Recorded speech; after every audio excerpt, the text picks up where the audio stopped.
Okay.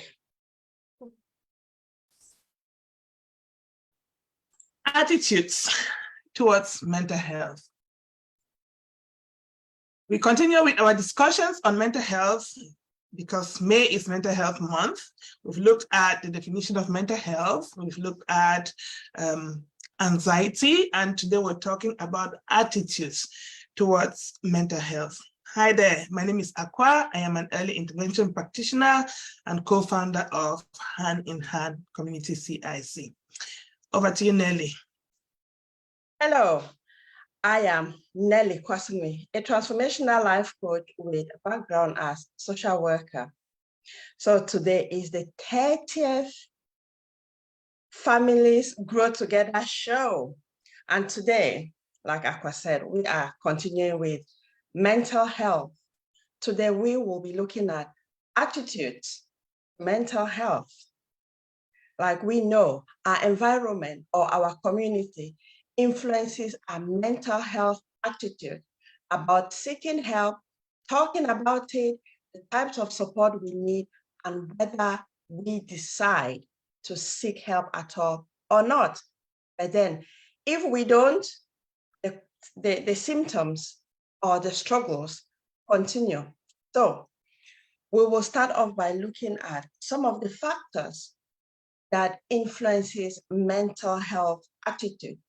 And we will focus on the African community, though some of it is an overlap with the Western culture, but we are from the African background and we like to talk about things that we have at heart because Africa is our origin. So the first one we will talk about is stigma.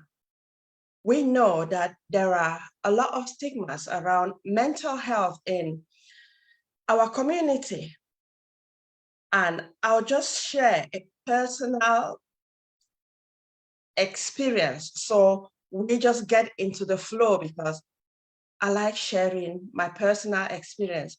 The reason being that it will help other people who are still very reluctant to talk about mental health to know that it is okay to talk about mental health. So in 2021, some of you might know this, some of you might not. But in 2021, I suffered with work-related stress to the extent that I had burnout. But what is this? I felt mental fatigue. I was confused. Sometimes I'll be making sentences and I'll just stop in the middle of a sentence because I couldn't even remember what I was saying. So my mental health was really down. And when I went to my GP, he prescribed me medication for insomnia. Insomnia is when you do not sleep. So during that time, I really experienced first-hand stigmas around mental health within the African community because a lot of the people I say are my friends or acquaintances from the African community approach me to tell me that we don't talk about mental health. And when I asked why, they said mental health is a white man's notion. So those are some of the attitudes that will prevent us to talk about mental health, even to seek help with mental health, which again, we know that mental health is a state of mind and everyone experiences a state of mind, whether in good health or in ill health. So that is just the opening that I want to share. So we know that even myself talking, I have experienced this attitude to talk about mental health, especially within the African community. So the first one, Akwa, what is your contribution to this stigmas around mental health attitude within the African community? But if you have any experience within or out of the African community, we can still share because we all learn from those examples. Thank you, Nelly. Yes, stigma is one of those things that when I first heard about stigma, it was about AIDS, HIV/AIDS, because when when the disease HIV/AIDS became, let me just say, popular in quotes, it was this dreaded disease that nobody talked about it. And if you had it, you were shunned. It was as if it was something contagious, that if you stand near somebody who has AIDS, you catch it. So that is the first time I had this notion of what stigma was. But like we said in previous episodes, when before coming to this country, all I knew about mental health was people who are crazy, so to speak, madmen in Africa who live on the streets, do not bathe, pick rubbish, eat from garbage bins, and things like that. So when I came to this country, obviously I started learning about mental health and all the different aspects of it. And when it comes to stigma, yes, in our African community, people do not really talk about mental health as such, or they look at mental health as a condition for those people. It doesn't affect me, or I just plod along, irrespective of whether or not I am struggling. I put on a smile on my face and I keep going. And I do not tell people my struggles. We believe in that, keeping everything secret. Doesn't matter what you're struggling at home, whether you're being emotionally abused, physically abused, or otherwise, you hide everything and you suffer on your own. And you see people develop different diseases because they're unable to share what is going on emotionally for them. So yes, I've got the same experience as you, as in, we don't talk about it. What is it? It doesn't even exist. It's only for people who are in asylums and in locked up in some, because they cannot cope with life. But personally, like you said, I have struggled as well with depression, which went undiagnosed, and currently I am struggling. And actually, I've been to the GP to talk to the GP that I say to GP that I'm struggling, and as such, he's referred me to Mind. So yeah, so it happened. And the fun is, I was talking to a friend the other day, and she said, "You look like somebody who hasn't got any problems at all." I said, "If you only knew." If you only knew what I was going through, you would not even say that. But you don't wear it on your face. It's not something that you can see. Yes, some people have this attitude of, okay, I'm going through something, everybody has to know about it. And well, my close friends know, people who are close to me know what I'm going through, but I don't carry it to work. I don't, go about feeling all mopey and dopey about it. But when I started talking to the doctor, a flood came out from nowhere. I just even didn't know how it started. So sometimes you don't even know what you've gathered inside until you open your mouth and things come out. So yes, stigma is something that we all experience in one way or another. Yeah, thank you so much, Aqua, for sharing that. Yes, when we come here and we talk about our experiences, it's not like we have passed through those stages, because some of them we are still going through, like Aqua has said. When we talk, we learn from each other. We learn from your contributions, the audience as well. So this process is, we learn as we go along. So yes, stigma really, really impacts the way that we even accept whether we have it or we don't, because most of the time we live in denial, because we know that if we accept, probably our community will reject us. So then we just prefer to struggle and struggle and struggle. And it doesn't get better because you don't put in effort to rectify it in the proper way.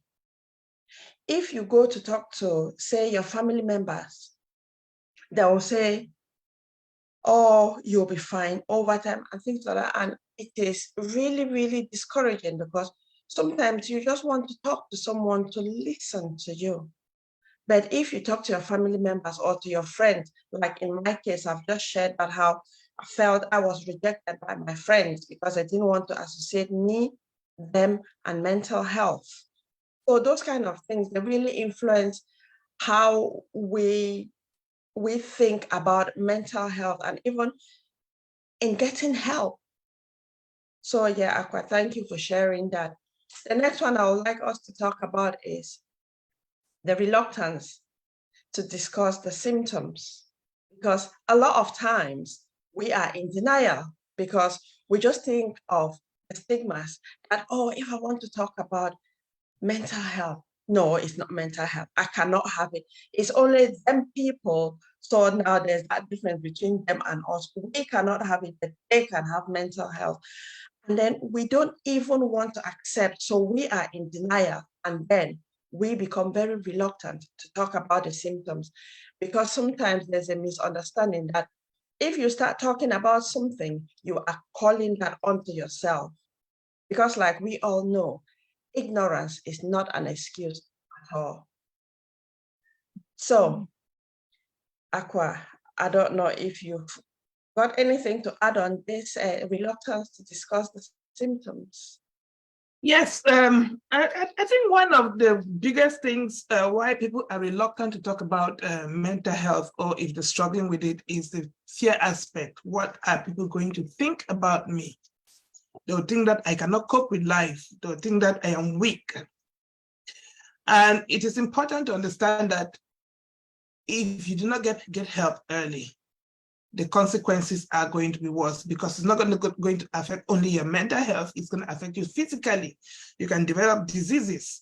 And we all know that stress is one of the biggest causes of things like high blood pressure.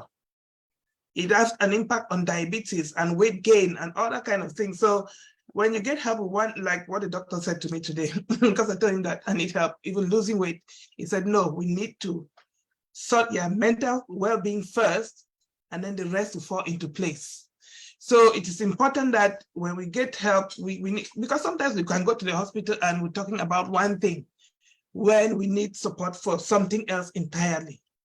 And if the doctor is not able to tease these things out of us, because maybe time constraints, they may just have those 10 minutes, because I was in and out of there like a flash anyway. So sometimes time constraints make it not possible to discuss as much.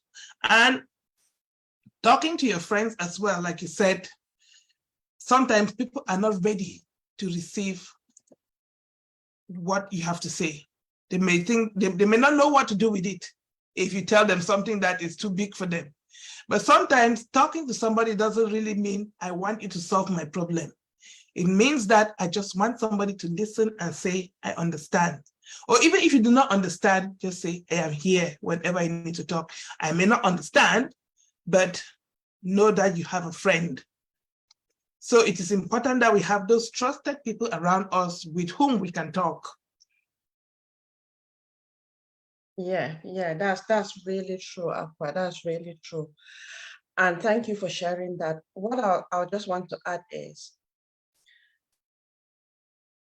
sometimes when we talk about our struggles to the people who are there to support us, sometimes they sit quiet because they are scared, or they don't know how to approach that topic, because we are looking about attitudes to mental health.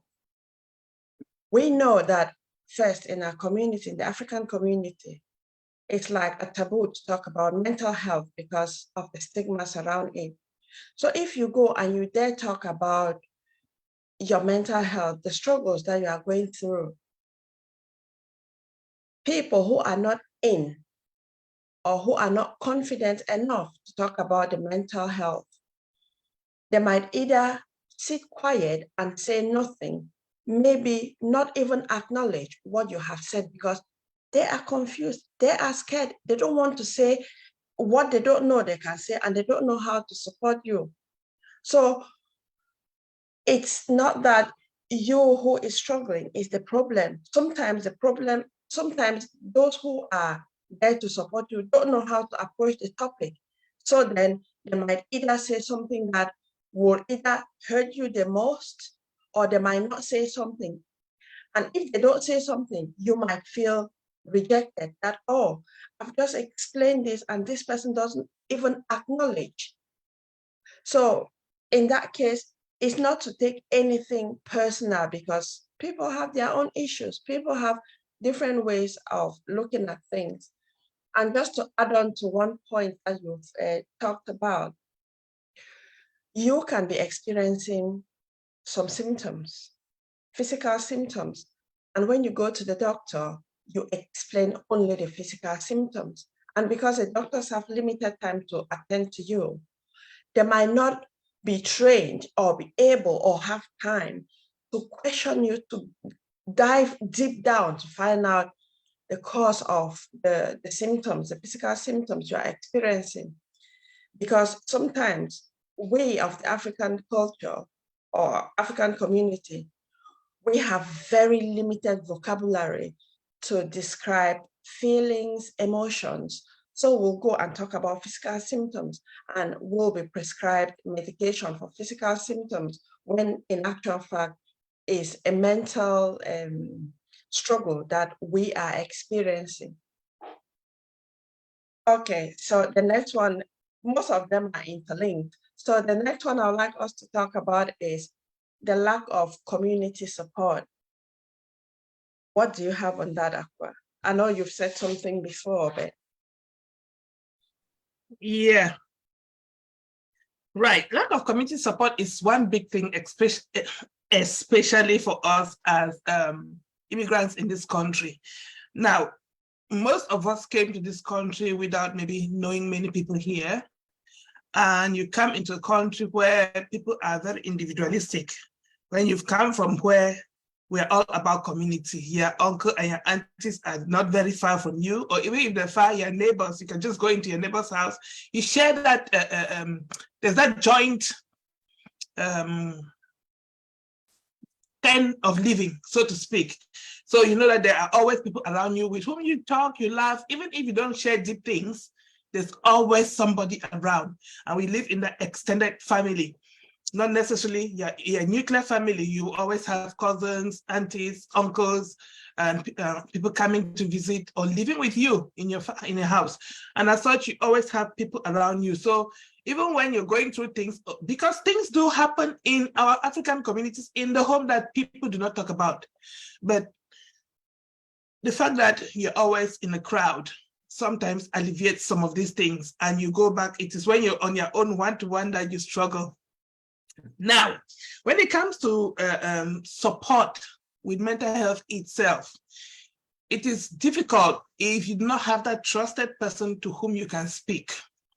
Now, we live in a country where you don't have to speak to somebody that you know. There are helplines out there that you can talk to somebody if you are not able to talk to somebody, you know, around you. And one thing that we find we have as community support as an African community, like most of us belong to community groups, which is a support system where they come to you when you have a joyous occasion, they come to you when you have a bereavement and things like that. So just that fact that you have a community of people who can visit you during special events is a sign of support. We have our churches. I belong to a church where I feel like I'm a part of the family, and people know me there and I know them, and we can share certain things. Or even if it's not a wider church, I belong to a Bible study group. So it is important to have those people around you who you can go to. If you do not have them, try and cultivate, make a friend somewhere, because it is very important. I know we live in a society where everybody minds their business. You get out of the door, after work, you go and come back. You find it sometimes you don't even say hi to your neighbors because you don't even know your neighbor's name, you know? So it's a difficult situation, but we can be intentional about forming a community. You can be that person to start that change. Say hi to your neighbor, ask their name. I think now I know, like, and I talk to my neighbors, all of my neighbors, but there's a few that I can stand and have a chat with. And especially the ones that have kids, because to me, talking to kids is a bridge, a big bridge to getting to the parents. And when parents know, especially when they have a little baby or toddler, they like it when their children engage with other people. And if you get the attention of the child, the parents are happy because, you know, it's something they're proud of their child anyway. So it's important to get have a community around you. So if you do not belong to any community, join the Hand in Hand community. We're welcoming everybody in. So if you need a community, somebody to talk to, call Hand in Hand. We're here to support. Yes, yes. Thank you so much for that, Aqua. Community support is really, really good. And like we talk about, the African community, there's no doubt, there's that solidarity, and we tend to have a very strong sense of that community and family support. However,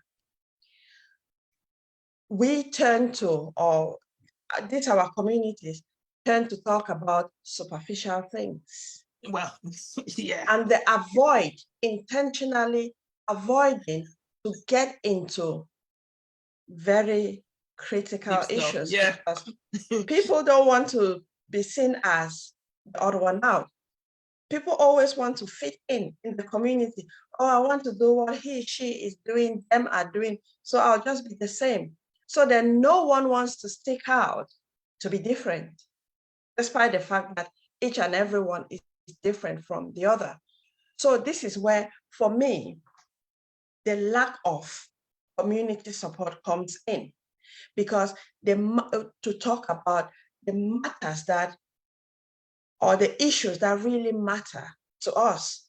Because like mental health, especially if you look at it, this community that we are living in is very individualistic. And sometimes you find people really struggle because, okay, people develop different strategies. Like some people will just decide to work and work and work. They get the money. And what do they do with the money? It's just like a couple of days ago, I watched a video of one Nigerian who was really, really upset. I mean, because of, I think something, okay. He said, he was talking to the Nigerian community, that all this work, people just work and work and work.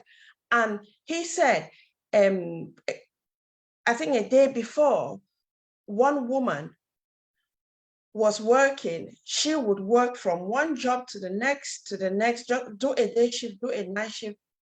And then when she was coming back from a night shift, because she was very tired, she slept while driving. And the car crashed and she died on the spot. It's sad to hear that, but then you look at it as people try different strategies to distract themselves from the emotional struggles that they are going through. I don't know a lot about this woman's situation, but I'm saying from other examples that I've dealt with and other people that I've spoken to, because people use different avenues. Like we'll hear some people use alcohol because it will just help them take their mind off the emotions that they don't want to deal with. But then when the alcohol finishes in their systems, the problem is just there, staring at them. Some people use work. They will work and work and work. Yes, they are working. On the other side, it's a positive because they will get more money. But then if you can't rest, and then you get yourself into, you develop other physical ailments, well, where would that take you to?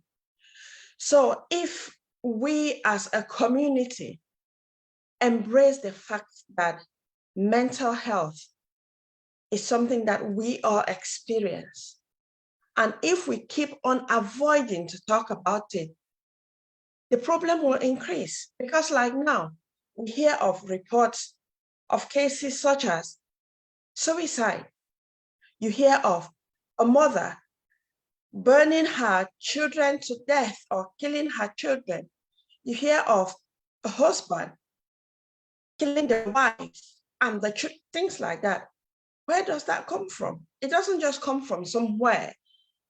It is a collection of incidents and things. And it goes down to the emotion. When things get too much and people struggle to deal with their emotions, then they'll do anything.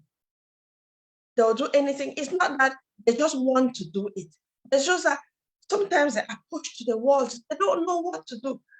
Despite the fact that it's not good, but sometimes these people are trying to cry out for help. But because of the way the community, our community, the African community, refuses to accept that everyone experiences mental health, and we need to accept mental health like any other health issues, we only realize when people have gone to the extreme because they have no way to go to.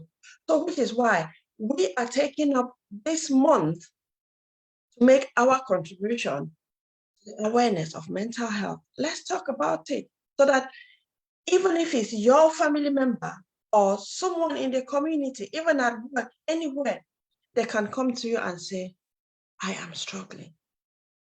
Instead of trying to suppress it. Mm-hmm. So let's talk about mental health. Thank you, Nelly. Yes, I just focused on the positive aspect of having a community around us, but that is true. In our community, sometimes we do not share because we do not feel safe to share. We feel like if you tell somebody what's happening to you, they're going to spread it out to everybody. The next person that you know in common, they'll tell, do you know that? Did you hear that? So yes, sometimes we need that safe space to be able to share, which is why we have to be wise as well. You don't just share with any odd person. Have people around you for the social support, but have people that you can trust to share personal details with. So it is important to be able to find that distinction, to be able to know the difference between acquaintances and close friendships. And even from close friends, you have to have people who are closer. Don't just share with everybody just because they smile and they chat with you. So yeah. Yeah, that's very true. That's very true. And thanks for adding that, because that behavior is so common within the African community. I don't know the other communities. I keep talking about African communities because that's where I belong. It's everywhere. And there's no distinct. Gossip is in the Bible, so it was in before. Now it is still here. So don't worry, it's nothing new. It's in every community. So even in church. So we can still change that because it is a mindset thing. We can change that, and it doesn't have to start with a community. Community is made up of individuals. So you, me, we can start to make that change. Is for a good reason. You start it. I will start it. I have started. So let's continue, because it's not ending. It's only going to continue. So let's take upon that to really improve on ourselves, on our communities, and set a good example for our children, so that all this so much suffering that is going on within our communities globally, let it get to a stage where we can manage and live healthy. Okay, so the last point that I would like us to talk about is the need for relatable resources or support, appropriate support. Any take on that? Right, so the need to have relatable support or resources. Now, yes, we live in a community where research has been done. A lot of research has been done on mental health, and obviously the research is done on a particular population, most often than not, and it's done on the predominant population. So the predominant population, when the research was done in the past, was in the white community, because this was a predominantly white country. And as such, the support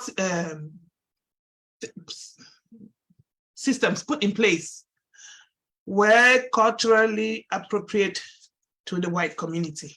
And now we have a diverse, multicultural society in England where people have come from different places with different backgrounds, with different levels of knowledge and awareness of mental health or emotional well-being.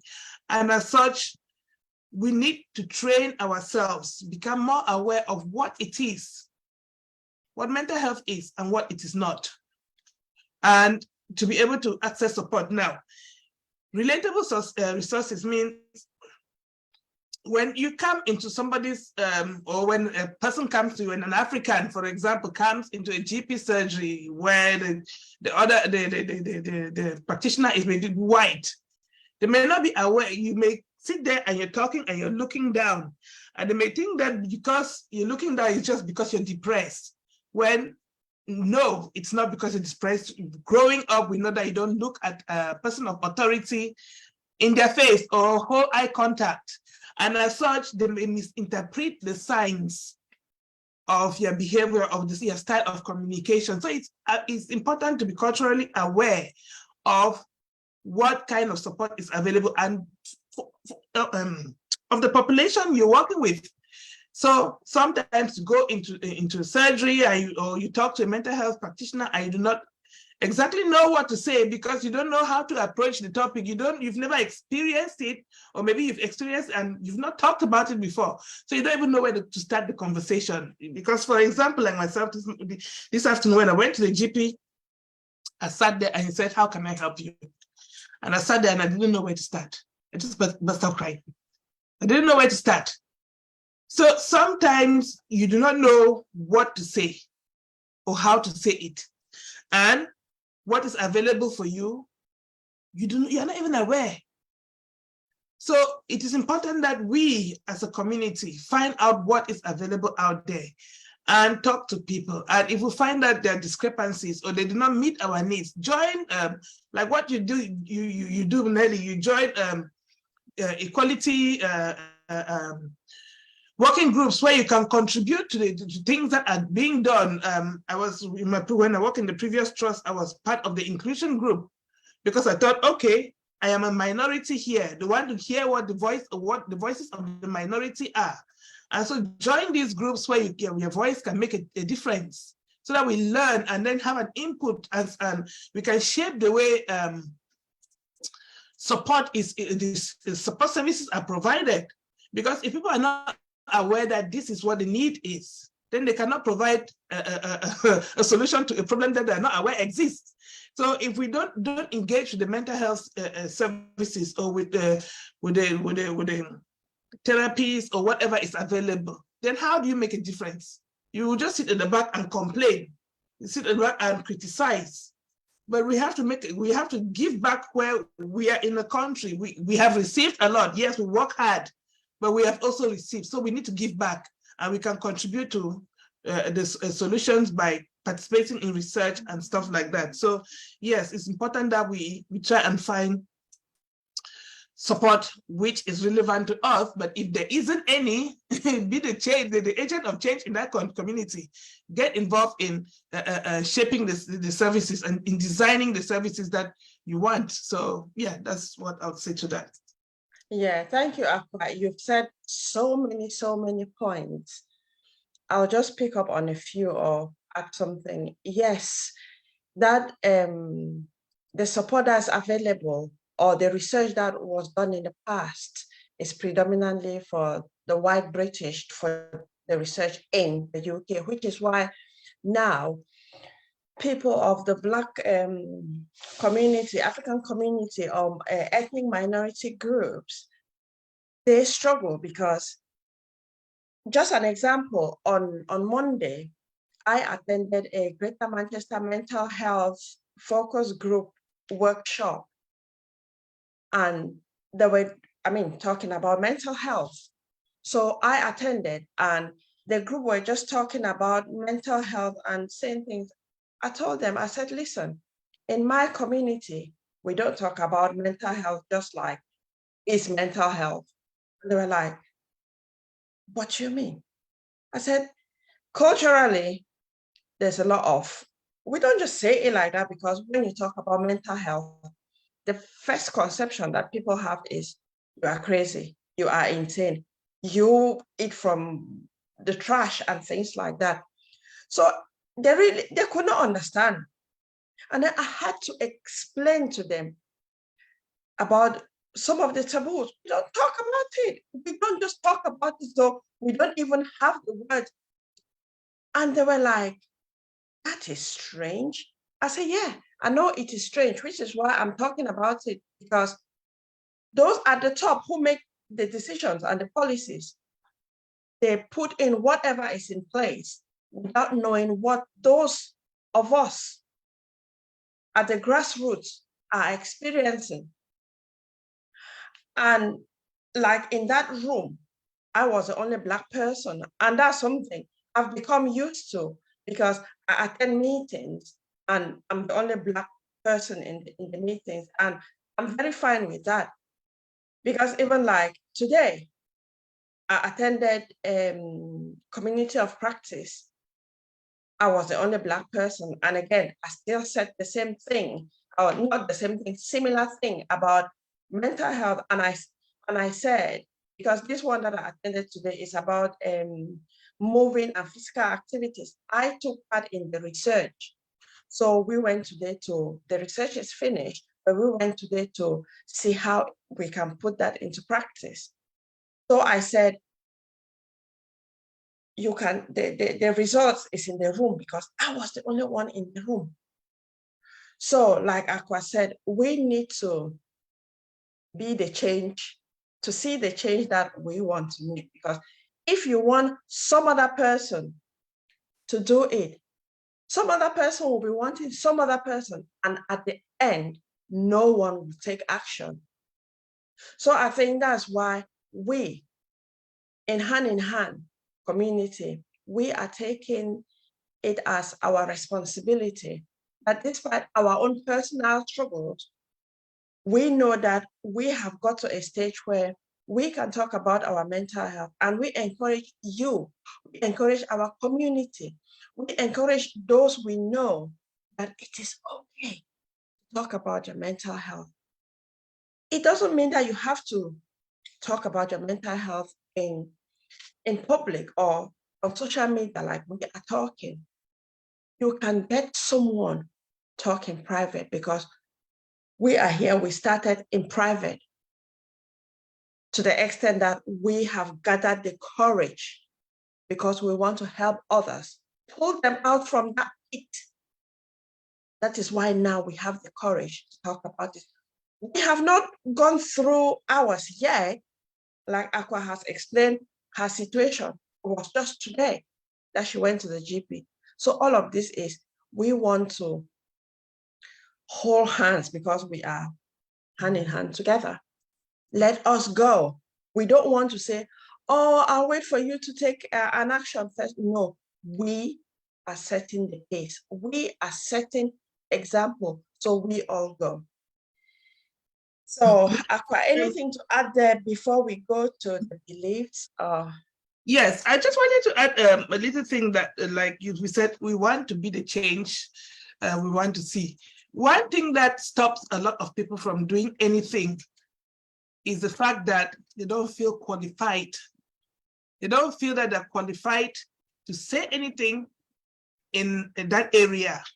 But I would say that you're qualified by experience, because you are, like Nelly, you always say, you're the expert of your own lived experience.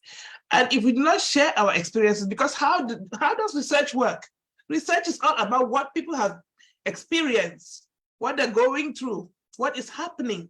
They collect the data, and then they put the results together and come out with a theory. So you have to share your experiences in order to influence change. So we can all feel like imposters. We sitting here, we can feel like we're imposters.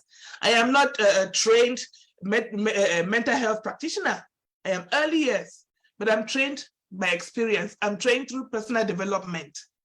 So I feel qualified to be able to talk about it, because I've gone through it. I am going through it. And I've had some wins and some losses. And when you reflect on these things, then you can share what you know, and it may help somebody. So let us not feel like because we are not experts at it, we've not studied mental health in university, we cannot talk about it. No, you can talk about it because you have lived it. And nobody can take that experience out away from you. Yeah, that's very true. Lived experience. No one can copy your lived experience. Mm. People can only watch it. Like me and Aqua are talking. You can only watch us, but you cannot live exactly the way we've lived. You can never live our experiences. So your lived experience is unique to you and you alone. If you try to copy someone, you'll just be a copy of that person and not the original. So yes, if you have lived experience, you are already an expert. You are already an expert. Because to help someone doesn't mean that you have to be qualified. By the way, qualified in what? Theory. Which theory is very different from practical. So if you are in the practice, then you are more experienced than the theory. Okay, so let's talk a bit about some of the beliefs about mental illness. Beliefs about mental illness, yeah. I will just start. Sometimes we take mental illness and a lot of things as our identity. For instance, you can say, I am a failure because I am experiencing some mental health symptoms, or I am a disgrace to my family because I am experiencing stress, which means I cannot manage my life and things like that. So those are some of the beliefs, what you think about yourself and the subject in question. Yes, beliefs about mental illness. Yes, like we said before and in previous sessions, sometimes we believe that is witchcraft. Sometimes we believe that somebody has bewitched you and they put a curse on you. That is why you're struggling with your mental health. Sometimes we believe that people believe that it's from the devil. So people have all kinds of beliefs about mental health illness. And as such, it is important to question our beliefs. How do you have to be able to question, because sometimes we take some things as given. A thought comes to mind and you just accept the thought because that's what comes to mind, or because people have said that. You're living in a community where you have all these anecdotes and stories being told to you, and you believe that because it came down in a story, it must be the truth, or because it's your father or your mother who said it, or your auntie, they are adults, it means that it's absolutely gospel, but it is not. So we have to question our beliefs. Why do I believe what I believe? What is it that makes me believe these things about myself, about the community, about mental health? Why do I believe these things?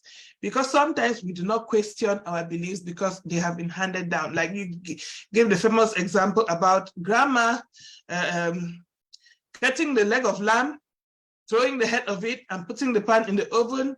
Daughter comes, does the same thing, and granddaughter comes and says, but mom, why do you cut the head of the leg of lamb and put it in the bin? Because my mom used to do so. You never ask, no, let's go ask grandma, why do you cut the head of lamb before putting it in? Because I had only a little pan.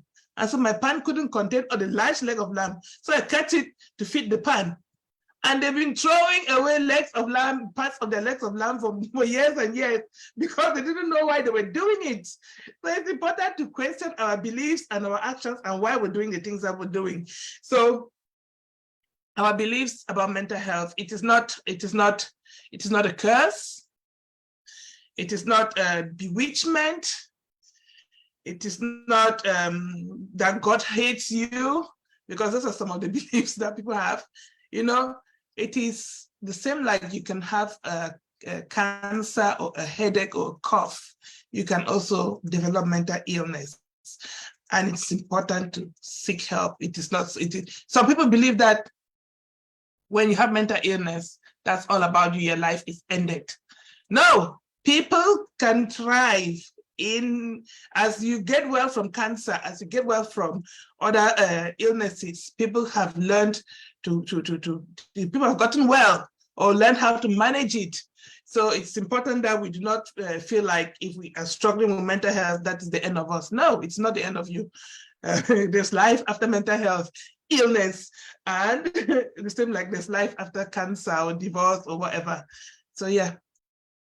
Yeah, I like that story of grandma. And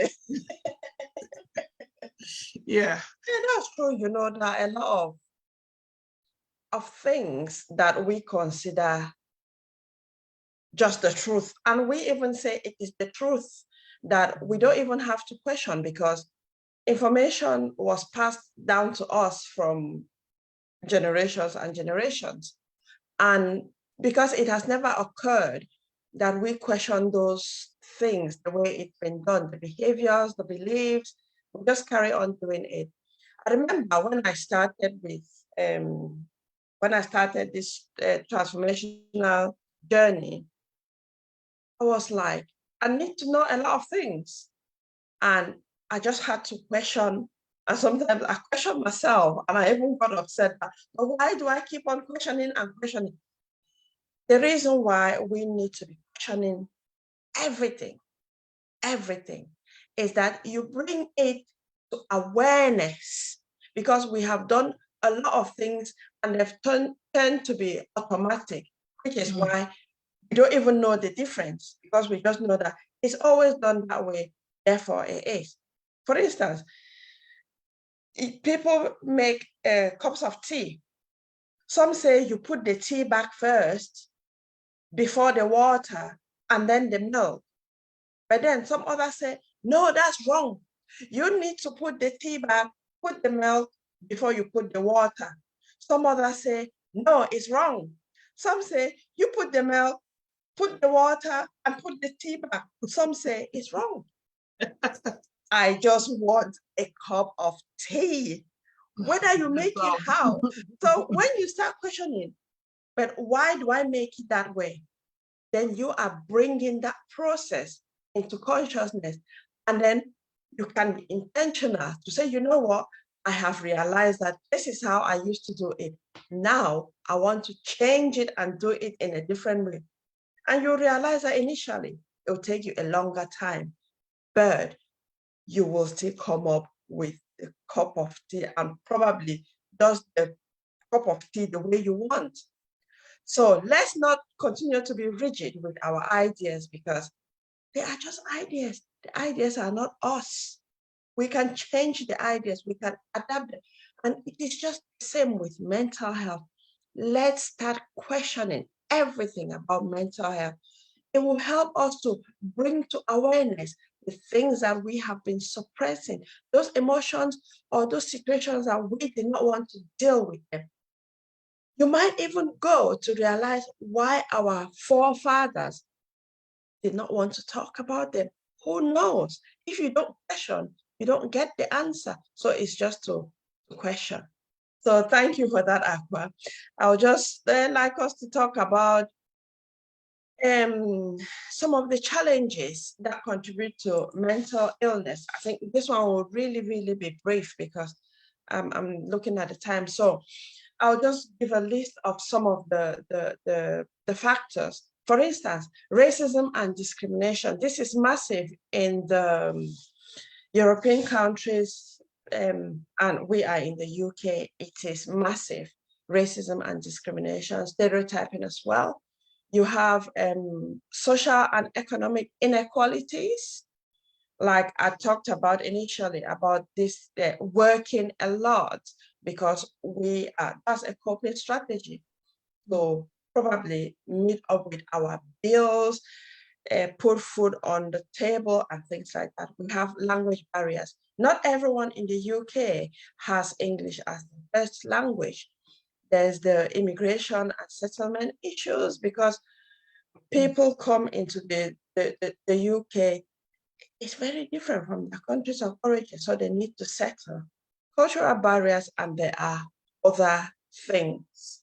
So then the last part that I would like us to talk about, Afra, is what are some of the impacts of unexpressed emotions? I know in previous shows, we've talked about this, but I just think that it's important for us to remind ourselves again about this, because when we suppress our emotions, it can impact our mental and emotional well-being as well as our physical health. So which is why I think it's important for us to talk about the impact of suppressed emotions. Yes, I think, like I said, all these things are interlinked, because sometimes we suppress our emotions because of the challenges that we're facing. We do not want to show that this is what we're struggling with. Now, suppressed emotions, like you said, you have to come out somewhere. And if it doesn't come out through your mouth, it's going to come out through a headache.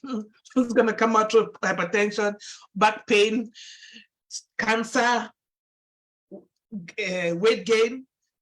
It's going to come out somewhere, because you cannot keep all that in, or it will come out as an explosion of rage. And I think I'm going to say I have gone through that past couple of weeks myself, so I'm sure you know what I'm talking about. What I did, I think it was the piling up of things that have been happening for the past 2 years, not really expressed it, and so I expressed it in a very negative way. I destroyed something which wasn't mine. And so it's important that when we're going through challenges, because challenges are personal challenges are sometimes the cause of mental health illness. So when we're going through challenges, we need to really sit down and reflect on where we are, because not accepting where you are at in relation to what you're going through and the emotions that you're actually feeling. Sometimes we're in denial of what we are actually feeling. So we suppress those emotions, and then it comes out in behaviors that sometimes look like, what was that? Where did it come from? It didn't come from nowhere. It was there, and you were suppressing it, and now it has come out in a behavior that you didn't want it to come out as, just because you didn't deal with the emotions in the right way. In my case, I thought I dealt with emotions, but then something triggered me and I behaved inappropriately. That could have cost me a lot. It could have cost my career. It could have cost me a lot of different things. And so, which is why I decided to go and seek professional help, because I thought I need to speak to someone, because if that came out, what else is there that I am suppressing that I am not aware of? If I come out with that behavior, what else can I come up with that I'm not sure that I am able to do? So I just decided that, okay, it's time to seek help and to speak to somebody who is neutral, who can give me feedback. And so, yes, so it's important that we do not suppress our emotions, because, like we said, it's not only in the mental aspect. You don't only have a mental breakdown, but you have physical symptoms that can cause illness in your body. Okay, yeah, thank you so much for sharing that, Aqua. Yes, and there are lots and lots of ways that suppressed emotions can come out, because they will come out anyway. So it can lead to increase inner conflict, which is, it is boiling up and brewing, and then it just explodes.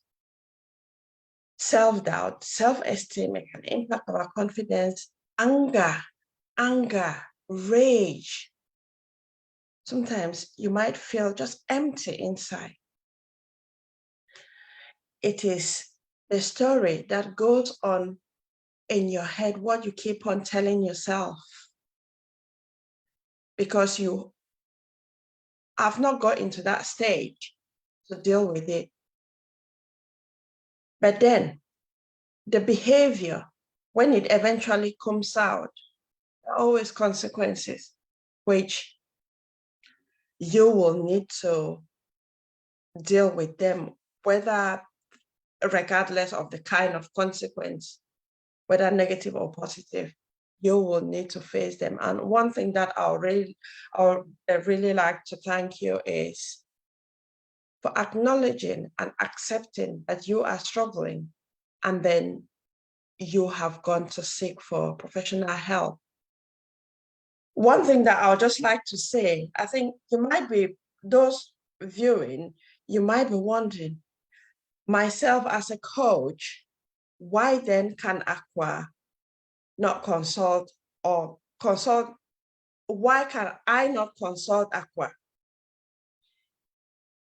I cannot, in the sense that we have so much in common, because it's like I cannot coach a family member because we are so interconnected, and my emotions can easily come into place because there might be some other information that I know, which is why it is proper for Aqua to seek help from a neutral person who is not who is not directly linked to her. So that is some of the things in this coaching profession and the helping profession, really. I just thought I'd bring that up because people might be asking, if as a coach, I cannot support you, and then who can I support? So that's just the main reason why I cannot. And that doesn't mean that you don't support me.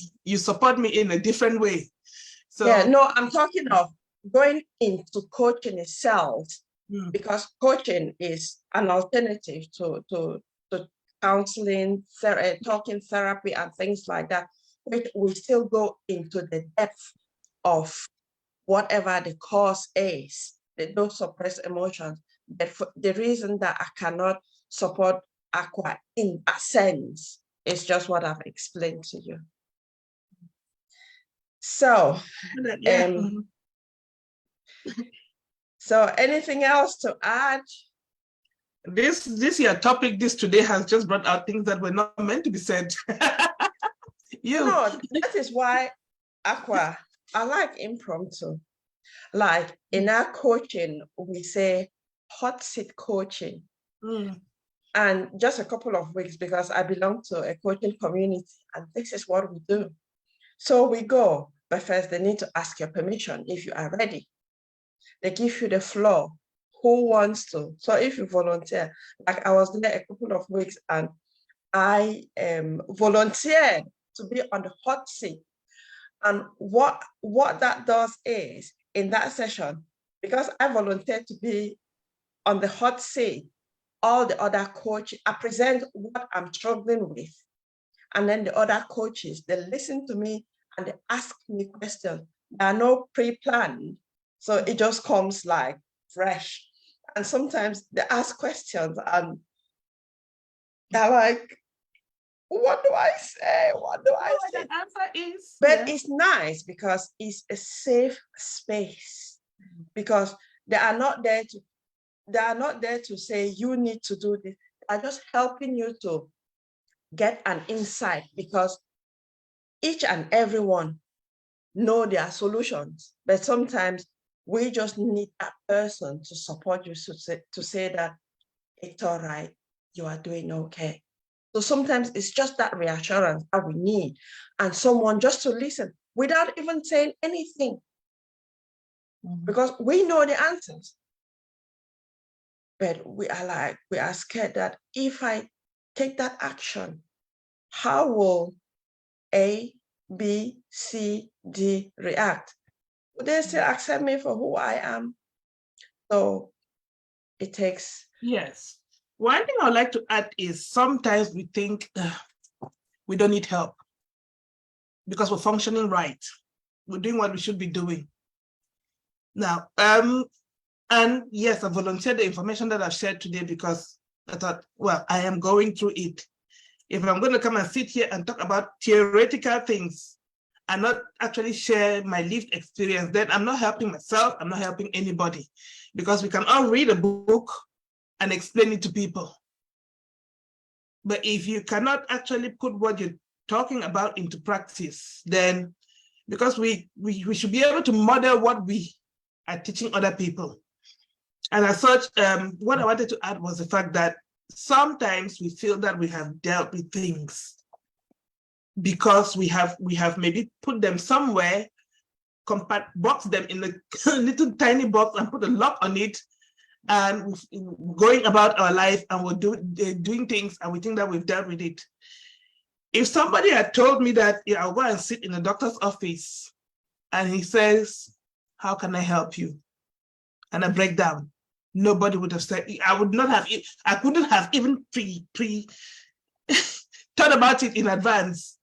Because when I went there, I was fine and I was, chatting and doing things like normal. But when he said, how can I help you? It was as if somebody has already lifted a load off me. Like I am able to just talk. So it is important that we have that reflection, really. What my point here is about reflection. Reflect on where you are in your life, in your emotions, in your relationships, how you are doing, and see what's working, see what's not working, and deal with them accordingly. Yes, Aqua.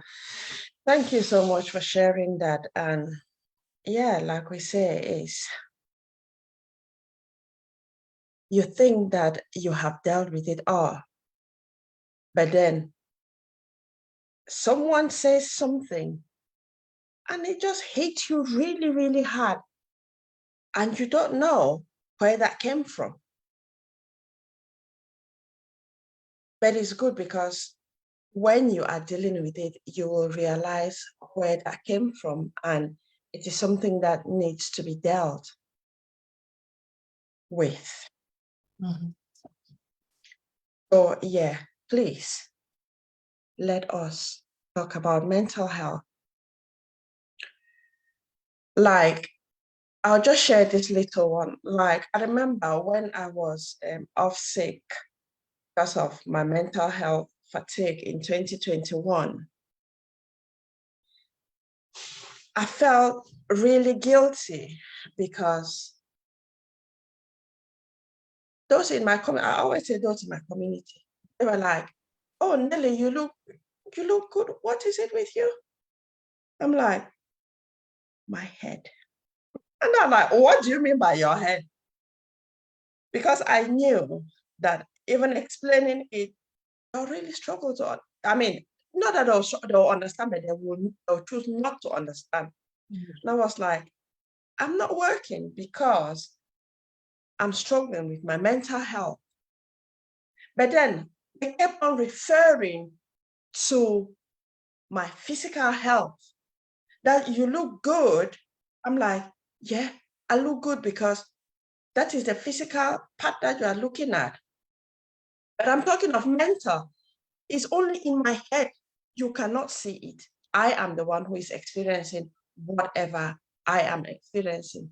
So when we are going through these things, we know what we are experiencing, and sharing it with someone is not for fun, because what we experience is not nice. So if you notice that you talk to someone and they make fun of you, it will instead hurt you the more. Go to where you can be supported, where someone can just listen to you without judging you. So yeah, I just thought that I should add that little experience of mine. I just want to say, can I just say something? I just before you say something, I just want to say thanks to Vivian, for me, who is watching, and she is saying, she's made a comment that, well done, thank you, Vivian. She's always there and really, really supportive of the work that we do. Thank you. Thank you very much, Vivian, and I hope you're well wherever you are. Right, something that I wanted to add was, because we're working from home and we're doing these shows from home, my children are always in the same room when we're talking about these things, and sometimes they hear all these things. And I just want to say that sometimes I'm not saying them because just to for the show. I want my own children to know that their mother is like everybody else. She can struggle with stuff, and that they should know that if they struggle with things as well, they can share, so that we do not struggle in silence, and sit with things that are disturbing them, and just struggle. So that is one of the reasons that I share some of the things that I share, because I want them to know about it. And not to burden them, but to be aware, if you get what I mean, just to be aware that anybody can struggle and that there is help and that they can access help. Yes, that's very, very true. Awareness is very important. It's like, I mean, you know what? I just like storytelling. That's just what I do, and I do it really well. I know that. So, just last week, in the morning, as I started work, one of my children came downstairs, and I looked at her and she didn't look right. And I was like, just like you with the doctor today, for me, I just asked, how are you? She couldn't even answer. She just came for a hug. And because when I looked at her, I knew straight away there was something. And because I have told my children, they know that they can talk about their emotions. She couldn't even talk about it. As I just, that look on her face, I just came and I gave her a hug. She cried a bit, and she said she wanted to go and shower. She went, had a shower, came back. At that time I was working, and she had explained what was going on at work. And when after the shower, she came and she was like, Mom, please, can I scream? I just feel like screaming. And I was like, yeah, go ahead. And honestly speaking, she screamed, and it was not the way I was expecting. It was wasn't loud enough. It was a big scream. It was a big scream. And then when she finished screaming, she was like, and then she went, and that was it. So why I'm saying this is, if we don't make our children to know that it is okay to talk about mental health, and then we come here to tell you, our viewers, that it's okay to talk about mental health, then we are being hypocrites. So which is why I chose to share this, that we are not just doing this on lies. Aqua has explained her children. I know her children are behind her, not behind her, in the same room as her. So they hear what she is saying. And they hold me to account. That is it. They hold me to account, especially Mia. Tony the other day was like, he asked for his headphones. Can I use your headphones? He said, no. I'm like, you're on my computer and refusing to give me your headphones. And I'm like, get off my computer. And Mia said, you're paying evil for evil. I'm like, okay. So yeah, all of this because be accountable. Yeah, all this because we are looking into the family unity. We are looking at helping our children, because soon they will be the leaders of this generation. So it's to help our children to become aware that they can talk about their mental health, because if they know how to express their emotions, they'll be able to deal with a lot of things. And it will stop them from displaying some behaviors that will be problematic for them. And again, being the skin color that we are, it will reduce their chances of getting criminal convictions or getting into the criminal justice system. So it's very important. So anything before we finalize? I know we've gone over time. No. Just want to say thank you for all what you've done throughout this month. I cannot believe that this is the end of Mental Health Month. It is not. Oh, is it? Today is the last Thursday. Oh. You can take next week if you want. I would like to take next. Oh yeah, next week is. Next Thursday is the 1st of June. I'll take next week then. Yeah, you can take it. That's fine.